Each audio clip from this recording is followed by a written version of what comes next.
না আমার পেটে ছেলে নেই, তুমি আমার ছেলে। আল্লাহ আমার মনে ভালো রাখো, আরো জনে সমর্থ দেয়, আরো জনে বিক্রি করে দিতে পারে।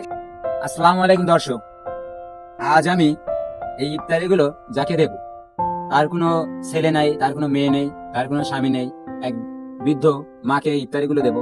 অবশ্যই আপনারা তাহলে দেখুন এই ইফতারি গুলো ভিডিওটি না টেনে সম্পূর্ণ দেখুন।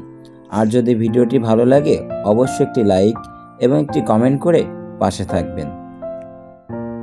আসি, ভালো আছো? আপনি ভালো? রোজা কিনা রাখি? আলহামদুলিল্লাহ ভালো। রোজা আছো? হ্যাঁ, তুই তো জানো। সব কয়টা? আলহামদুলিল্লাহ। বাড়ি ইফতারি সবকিছু আছে কি? বাসায় কিছুই নেই? না।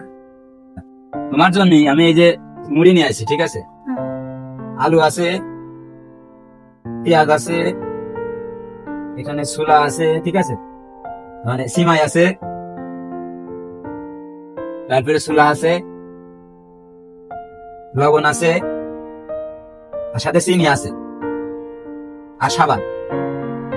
এই ইফতারি গুলো তুমি খাবা, রান্না করে খাবা, আমি যেন মানুষের পাশে থাকতে পারি এবং মানুষকে সাহায্য করতে পারি।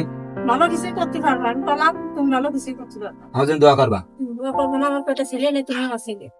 আল্লাহর কাছে দোয়া করবা যেন আমি। কিছু দিতে পারো, আমি ভালো রাখো, আরো জনে সমর্থ দেয়, আরো জনে বেশি করে দিতে পারে। ঠিক আছে, তাহলে ভালো থাকো, সুস্থ থাকো, আমার জন্য দোয়া করবা। আলহামদুলিল্লাহ। ঠিক আছে, তাহলে গেলাম। আসসালামু আলাইকুম। ভিডিও শেষে একটা কথাই বলবো, মানুষ মানুষের জন্য, আপনিও মানুষের পাশে থাকবেন।